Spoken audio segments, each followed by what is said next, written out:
Let's start recording. You are live. Thank you, sir. So I'm going to talk about full stops in the text tonight, but I want to really half this, or maybe a third of this lecture is really just to touch on the fact that we've hit a lot of major points in Shakespeare thus far.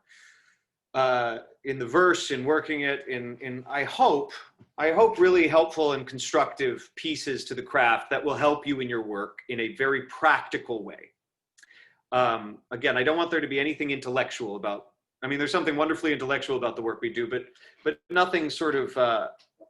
I want you to be able to apply everything we're talking about, and for you to see and hear the difference when you do it. Now, so there are those lectures, you can revisit them, but really the only way to make this a part of your craft is to make it habitual. When I prep for our work together, I go over every speech we're going to look at, but I can do it cold.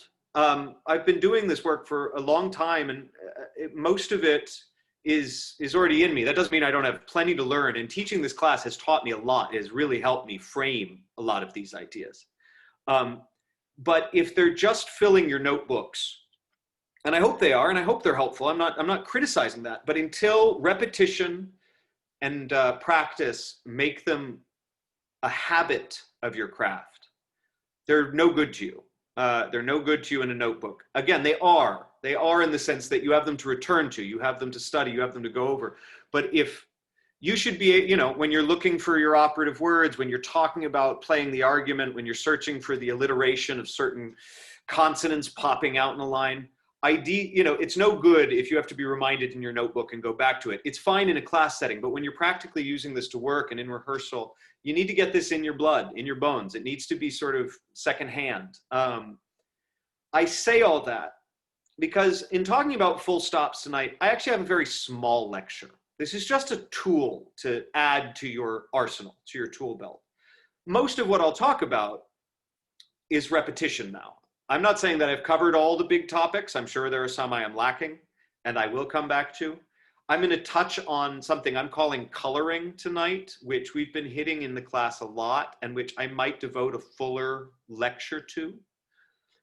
But a good chunk tonight will be repetition. I'm going to be talking about one small piece that may be new, which I think will help you map a text.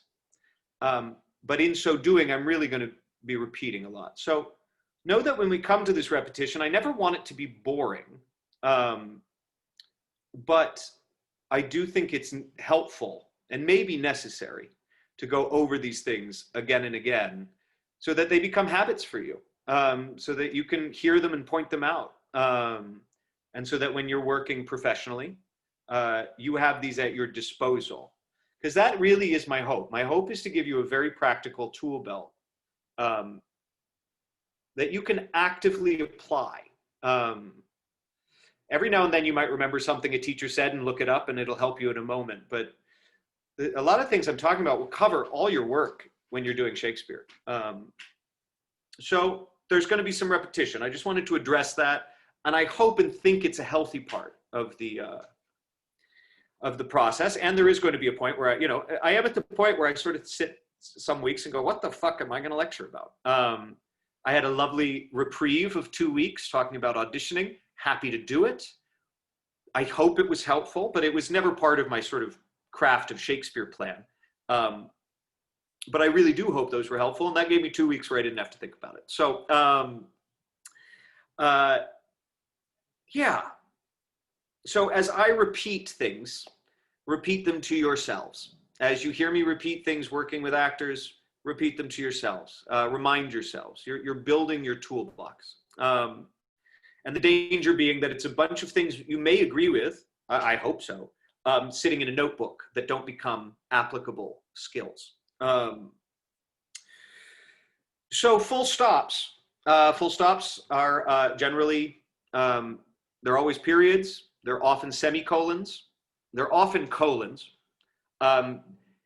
You do have to be, fair warning about editors. You never quite know who put it there. But generally, they're in the right place. And you will hear people, if you take text classes or other kind of classes, they'll refer to full stops.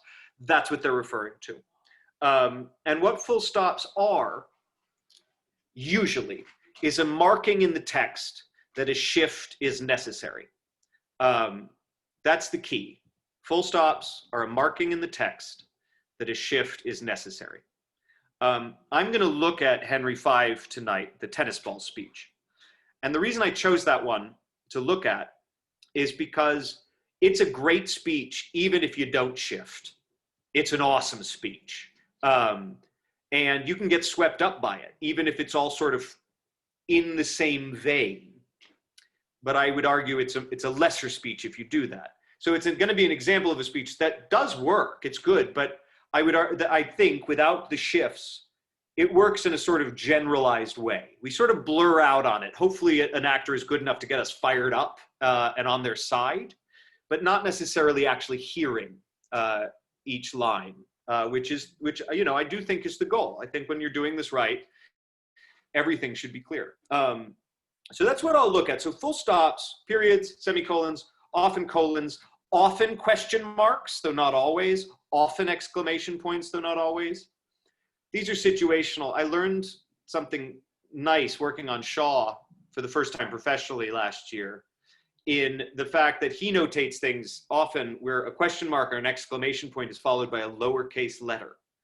And this was more common the further back in English you go, where when it was followed by a lowercase, they were not full stops. It was part of the drive forward. If they were followed by an uppercase, it represented that exclamation point or question mark was a full stop. In Shakespeare, that's not always clear because he wasn't doing his own editing. But you can always question a question mark or exclamation point. I think that question marks often merit them because I'm so often encouraging you and myself to ask real questions, and in so doing, it sort of warrants a full stop. Exclamation points, I think, are debatable. That's interpretive. So what do I mean by a full stop? I mean a shift of either tone or pace. That's the technical aspect, but it's a shift of thought. Usually not a totally non sequitur. Usually one thought is building off the next, but the thought has shifted. And so whether you come at it through the thought or just through the technical requirement of either my tone or pace has to change here. That's what full stops are asking for. Do they ask for a pause? Sometimes, not always. When they're line ending full stops, they often ask for a sense break, which can be a pause or a caesura. It can also just be a half second before you drive forward. Midline stops are a slightly different beast. You will hear people talk about midline stops. It's usually in the middle of a line of verse. It's usually a semicolon. Occasionally it's a period. Again, editors muck with this. And you have a choice to make. Your choice being, do I take a pause midline? Yes, I think you can. I also think you should avoid it if possible. I usually take midline stops with pace. I'll usually take a midline stop to shift fast and forward. When you're doing folio work, for any of you that may have touched on some, that is the advice of folio work. They want you to take midline stops as forward drives. And while I'm not married to folio work as a standard, I think there are good things to be mined out of anybody's ideas if they're looking deeply at a text. So how do you apply this? You're looking at a text. We have many ways of mapping a text. We have our operative words. We have our thoughts. You can break them down into beats. That's not really a term I've used here, but I think you all understand what I mean when I say it. So you can map a text by looking for the periods and semicolons. Map it and just say, okay, I need all these shifts. Now, occasionally, a semicolon will pop up in the modern sense as part of a list. I'm going to show you that in the Henry V monologue. You have a decision to make. Do you shift on every single one? I don't know. If you can, I think there's probably something to be mined there. But there are times where an editor will place them in as part of a list in our modern usage. And you just have a decision to make. So midline stops, I would encourage you to explore using them as a drive forward with a new idea or a shift of idea. But you can absolutely consider them as a pause. You can absolutely look at it and say, is it warranted here? Can it serve? Let's see. So the shift is a shift in thought. It's also marked by a shift in tone or pace. And then another way to look at it is a shift in coloring. So I have found, I like this metaphor of a palette of all the colors you can paint with. And I've found that I've used it with a number of students over the last few weeks. And I may do a longer lecture on this. But as far as our work here in terms of these shifts, it's also about, when you say a shift in thought, tone and pace are your technical tools. But you're also talking about, how am I coloring this differently? How am I choosing this word? What is my point of view on this word or line that has become adjusted by the shift? And in so doing, in all of these things in so doing, hopefully you're keeping the audience's ear alive and attuned to the clarity of what you are saying, not to the tone of what you're saying, but to the clarity of what you're saying. So, you know, you get it. That's good. So often it's about expanding your palette. Here is a trap we often fall into as shifts, is that you might note them all and see them, but you might catch yourself shifting from tone A to tone B and back again. So a speech with 8 or 10 shifts might go from loving to angry to loving to angry to loving to angry to loving to angry. Now, you could make the intellectual argument that that's where this speaker is going, in which case you need 5 different colors of loving and you need 5 different colors of angry. If that metaphor, I hope that metaphor makes sense. Don't do it the same way twice. Unless you are making an active choice that you made point A up here, and there will be some dramatic value out of coming back to point A down here. So again, there's almost never a never in this work, but usually every shift, even if the 2 sort of arguments of a piece are just an A and B, you need all the different colors for A and all the different colors for B. Last thing to touch on in terms of these are unstopped end lines. And we talked about this in our scansion talk a bit, which is that Peter Hall famously has a book, Advice to the Players.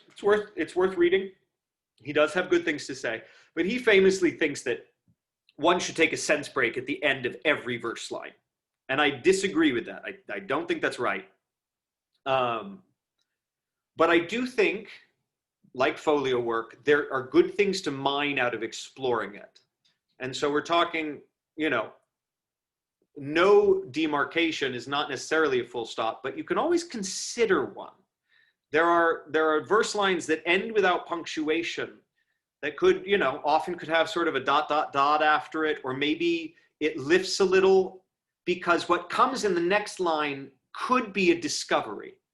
And if it is, then a small sense break there, which you could call a full stop, even though it's not marked, a small sense break there might lead you on to the next thing.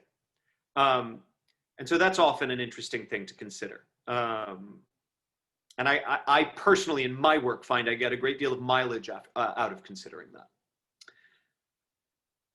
So that's it. Full stops.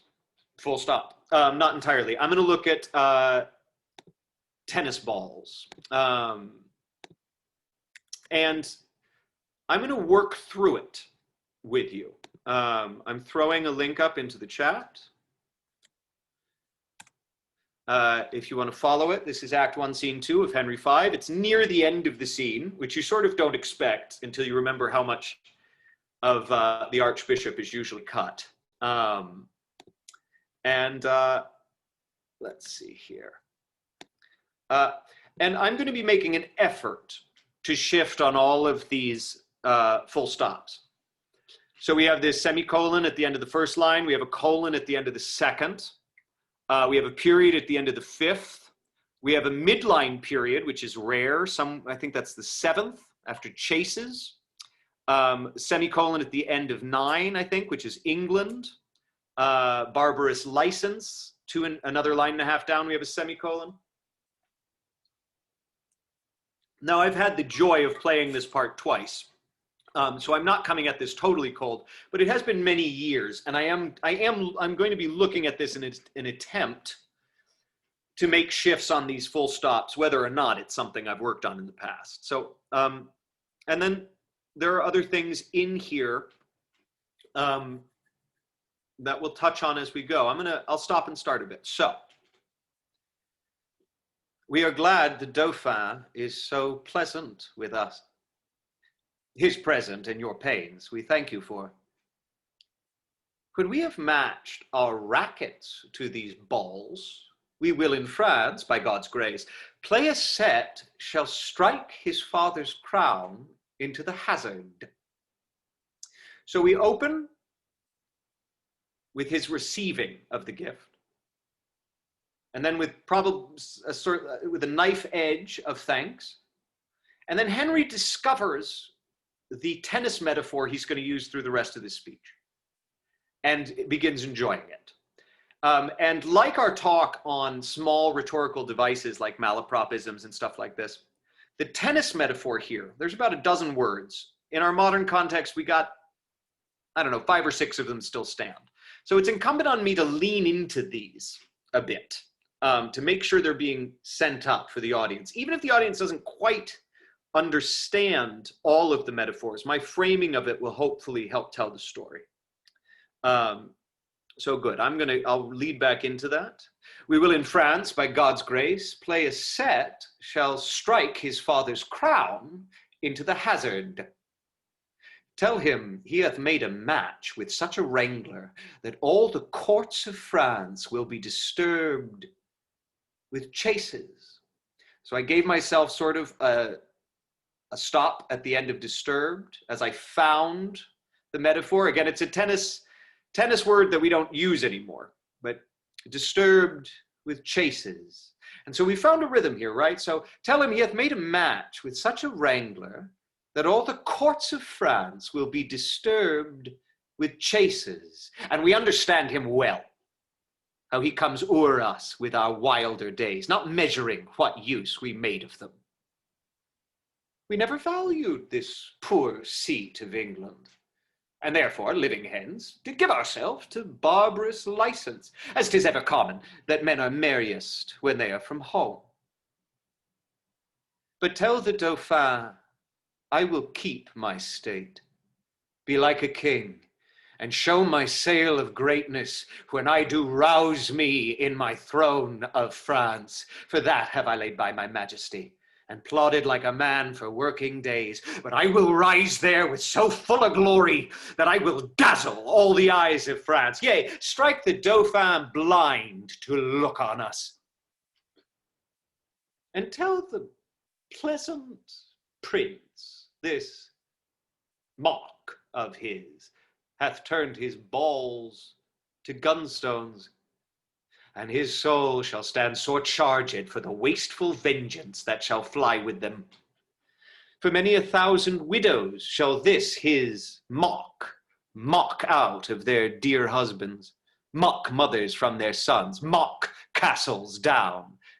And many are yet ungotten and unborn that shall have cause to curse the Dauphin's scorn.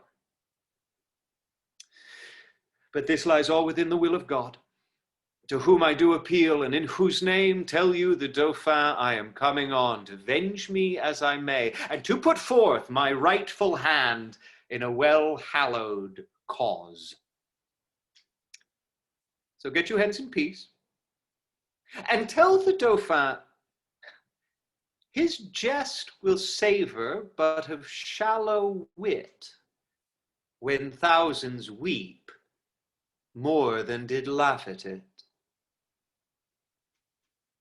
Convey them with safe conduct. Fare you well. So a lot of shifts. I hope, my intention is that you more clearly follow exactly what he's saying, instead of this ramping tone of defiance and anger. We had some wonderful onomatopoeia in the mocks as he imitates the sounds of tennis balls.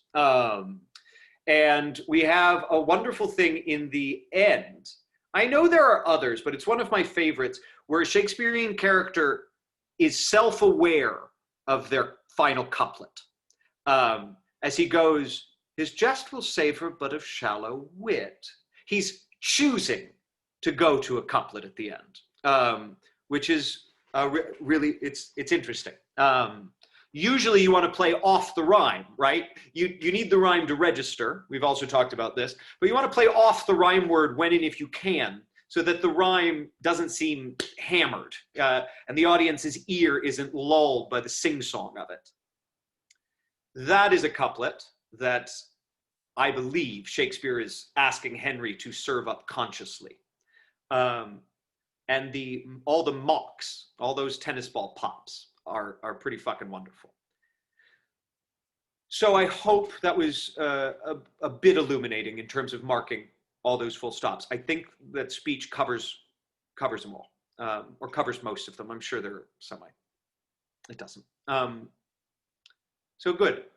A compact little lecture about full stops with a lot of repetition in it. But again, I do think this repetition is a necessary part of creating habit. Are there any questions? Go ahead and throw a hand up in the participants menu. It's easier than the chat if you do have any.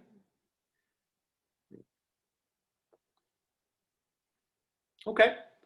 I will, if any, I'll give everybody another few seconds. The East Coasters, I'm going to throw my Venmo link up in the chat one more time. Great. All right. I hope that was helpful. Will, I think